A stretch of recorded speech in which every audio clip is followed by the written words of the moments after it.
اگر کوئی یہ پوچھے کہ بھئی میں نہیں مانتا کہ انسان کو اللہ نے اپنی صورت پہ بنایا، تو اللہ تعالیٰ یہ فرماتا ہے کہ اس کو پھر اپنے ہاتھ دکھا دینا۔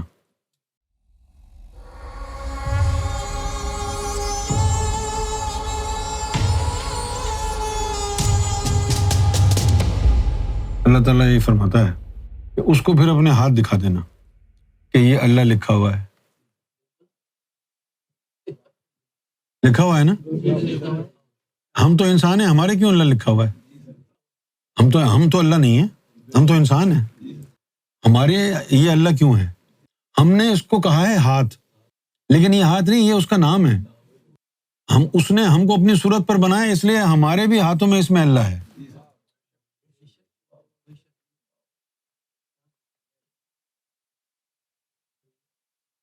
یہ اس بات کا ثبوت ہے کہ اس نے انسان کو اپنی صورت پہ بنایا۔ پاؤں دیکھو اپنے پاؤں، وہ بھی اس میں اللہ ہے۔ اب تم سمجھو گے تو بے ادبی ہو رہی ہے، وہ بے ادبی تو تھوڑی کر رہا ہے، تو نے تھوڑی بنائی ہے، یہ اس کی صورت ہے جو اس نے تجھے دی ہوئی ہے۔ ادب کر اس کا، یہ اس کی صورت ہے، تبھی تو یہاں پر بھی اللہ اور پاؤں میں بھی۔ انسان کے لیے تو بے ادبی ہے نا یہ، تو یہ بے ادبی کیوں ہو رہی ہے؟ یہ بے ادبی ہم نے تھوڑی کی ہے، اس نے اپنی صورت پر بنایا ہے تو ویسے ہی آ گیا نا، ڈیٹو کاپی آ گئی نا۔ اب تم لیٹ جاؤ، یہ ہاتھ یوں کر کے لیٹ جاؤ، پھر اللہ بن جائے گا۔ پھر کیسے کہہ سکتے ہو کہ اللہ نے انسان کو اپنی صورت پہ نہیں بنایا؟ لیٹ جاؤ پھر بھی وہی بن جائے گا۔ اور یہ تمہارا سر ہے، یہ میم ہے، یہی تشریح ہے اس کی کہ لولاک لما خلقت الافلاک۔ یہ اس نے خود کہا ہے کہ یہ ان کو بتاؤ باتیں، یہ ثبوت ہے اس بات کا کہ ہم نے انسان کو اپنی صورت پہ بنایا۔ اور کون کہہ سکتا ہے یہ بات؟ کچھ باتیں ایسی بھی ہیں جو تمہاری سمجھ میں آئیں گے نہیں، حالانکہ اس نے تو کہا ہے کہ کہہ دو۔ وہ تو صحیح ہے، لیکن میں ابھی دیکھ رہا ہوں نا، اندر سکت نہیں ہے نا سہنے کی، ورنہ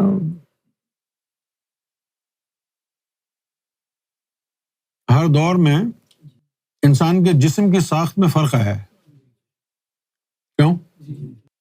کیونکہ اس میں ذات کے آگے صفاتی نام لگا تھا نا، اس میں ذات تو صرف حضور پاک کو دیا تھا، تو وہ صفاتی نام کے اثر سے انسانوں کے جسموں کی ساخت میں فرق رہا۔ صرف آدم صفی اللہ کی جو نسل آئی وہ خالص اس میں ذات کے اوپر بنی۔ جیسے عورتوں کا جسم ہے، کسی کا نیچے سے بڑا ہے، کسی کا اوپر سے بڑا ہے، یہ کیوں ہے؟ اس صفاتی ناموں کی وجہ سے۔ جب اس کے اندر اس میں ذات آئے گا تو اس کا جسم جو میں تبدیلیاں آنے شروع ہو جائیں گی۔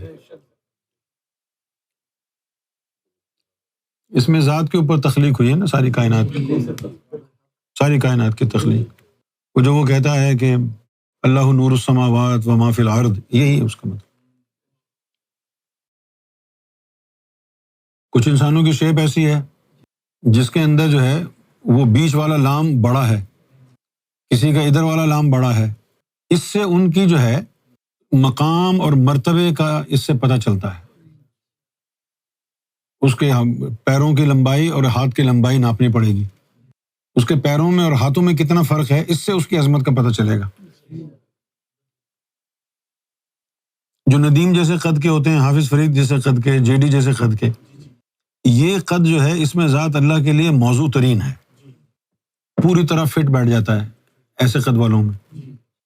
یا تھوڑے سے اور چھوٹے ہوں اس سے تو پھر ان کو جو ہے صفاتی اسما لگانے پڑتے ہیں جسم میں فٹ آنے کے لیے، یا تھوڑے سے لمبے ہوں پھر بھی ان کو جو ہے کاٹ کرنی پڑتی ہے، جیسے سونے کو کاٹ کے مختلف چیزیں بناتے ہیں۔ تو کتنا اس میں ذات سمائے گا اس جسم کی ساخت کے اوپر ہے۔ کسی کے اندر 35% سمایا، کسی میں 40%، کسی میں 80%، کسی میں کتنا، کسی میں کتنا، جسم کی ساخت کے حساب سے۔ یہ جو ساخت ہے جیسے حافظ فرید کی ہے، جے ڈی کی ہے، ندیم کی ہے، یہ وہ ساخت ہے جس میں اس میں ذات اللہ 99% سما جاتا ہے۔ یہ تخلیق کے مسائل ہیں۔ اب جیسے فیصل ہے، فیصل کے اندر اگر اسم ذات ڈالا گیا، جو جیسے تمبو گاڑتے ہیں نا، تمبو گاڑنے کے لیے ایک رسی یہاں باندھی، ایک یہاں باندھی، ایک یہاں باندھی، ایک وہاں باندھی، باندھتے ہیں نا. اسی طرح قد اس کے حساب سے نہیں ہے نا، تو پھر مختلف صفاتی ناموں سے اسم ذات کو تمبو کی طرح گاڑتے ہیں اس کے اندر.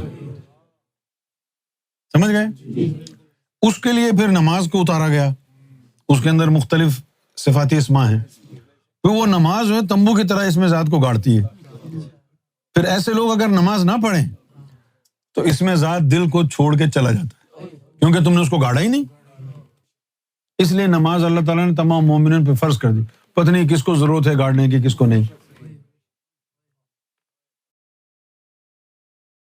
ایک لمحے کے لیے شک نہیں کرنا ان باتوں میں. تم یوں سمجھ لو بخدا جیسے تم عرش پر بیٹھ کے سن رہے ہو.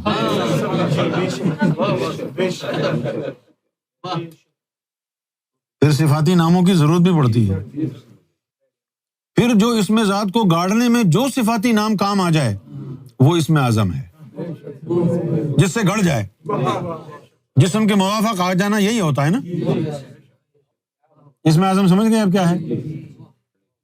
جس سے گڑ جائے، یعنی جسم کے موافق آ جائے.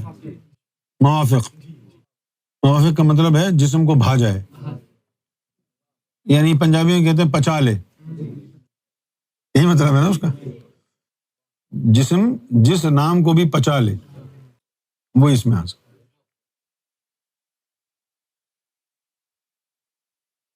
مولا علی کے پورے جسم پر فٹ بیٹھا تھا اسم ذات اللہ. اس کے علاوہ دیگر جتنے بھی ائمہ کرام اہل بیت میں تھے کسی کے اوپر پورا فٹ نہیں بیٹھا. سب مولا علی کے محتاج رہے، سب مولا علی کے محتاج رہے. جتنے بھی امت محمد میں اولیاء کرام آئے ہیں، جتنے بھی فقیر آئے ہیں، سب مولا علی کے محتاج رہے. اس لیے ان کا لقب ہے کہ وہ اولیاء کے، متقین کے، اصفیاء کے، کاملین کے، واصلین کے بادشاہ ہیں. ان کے بغیر ولایت کا تصور ہی نہیں.